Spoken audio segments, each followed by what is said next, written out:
Il y a 2000 ans de cela, un beau matin, le jour à peine levé, Jésus, de la paume de sa main, et c'est un geste inattendu, toucha les corps endormis de Pierre, de Jacques et de Jean, tout en leur glissant à l'oreille « Allez les enfants, levez-vous, une surprise vous attend ».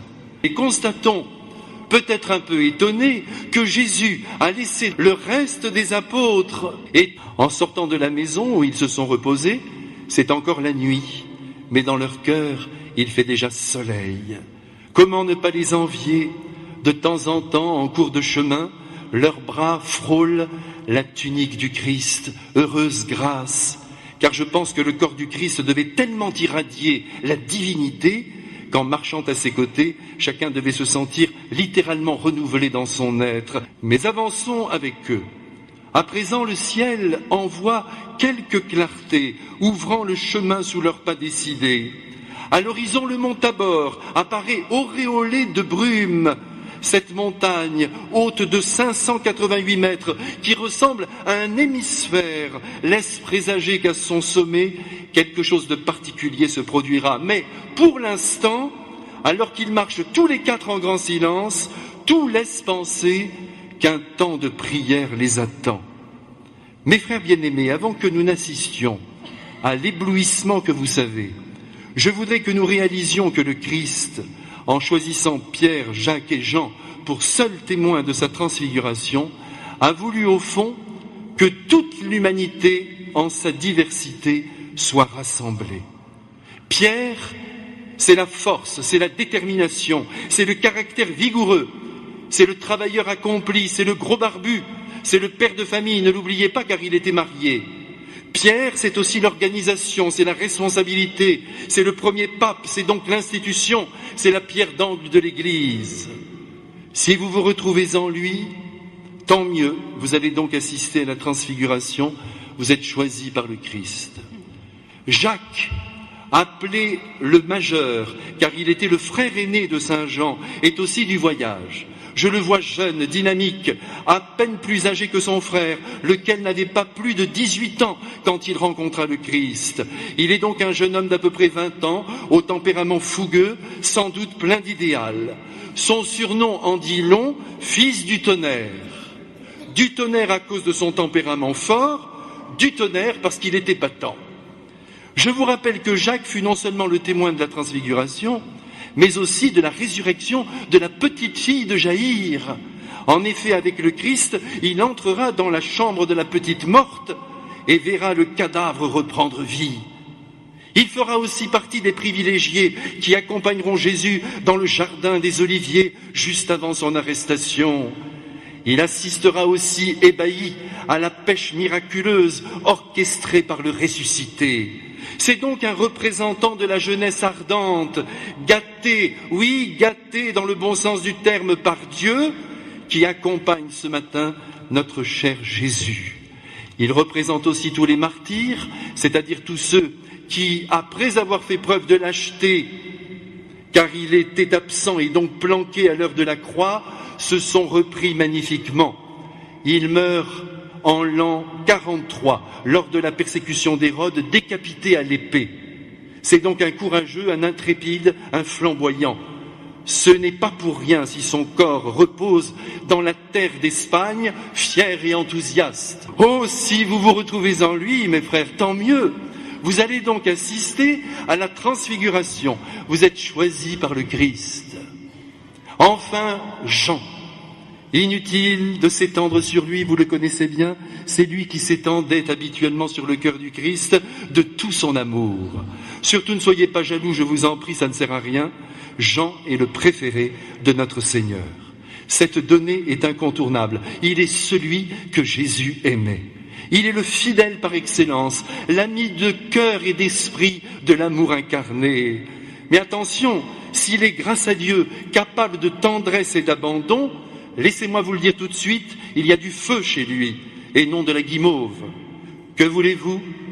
Les plus caressants sont souvent les plus généreux. C'est ainsi, qui aime donner dans la vie courante, aime donner dans l'intimité. Qui n'aime pas donner son amour dans l'intimité, le retient souvent dans la vie courante. Je suis sûr de ce que je vous dis là. Jean, parce qu'il sait parfaitement ce que signifie aimer, réunit en lui tout ce que l'amour exige, et la tendresse et la force.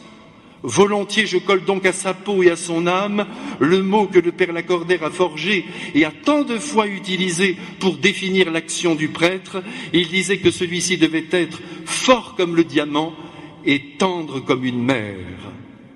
Et ce qui est vrai pour les prêtres, mes frères, l'est éminemment pour notre cher apôtre Jean, qui fut, par une grâce insigne, le prêtre de Marie. C'est vrai aussi pour vous, chers époux et pères de famille, qui êtes en quelque sorte les prêtres, c'est-à-dire les médiateurs de l'amour du Christ, car c'est par vous que vos enfants et vos femmes reçoivent son amour. Jean, c'est aussi le contemplatif par excellence, le passionné de Jésus et bien sûr le fils bien-aimé de la très sainte Vierge Marie. Si vous vous retrouvez en lui, tant mieux, vous allez donc assister à la transfiguration. Vous êtes choisis par le Christ. Comme nous venons ensemble de le constater, ces trois apôtres ne se ressemblent pas. Chacun a sa grâce et même ses limites, avouons-le, allons même plus loin, ses bassesses. Et oui, 2 sur 3 qui en ce moment escaladent le mont Tabor sont des peureux, des lâches et des infidèles en puissance. Pierre et Jacques ne se sont pas montrés à la hauteur au jour de la Passion, c'est le moins qu'on puisse dire. Seul Saint Jean, près du crucifié, sauva la mise en montant sur le calvaire. Mais toutefois, les trois sont infiniment aimés de Dieu, car le péché, redisons-le avec force ce matin, n'arrête jamais l'amour divin.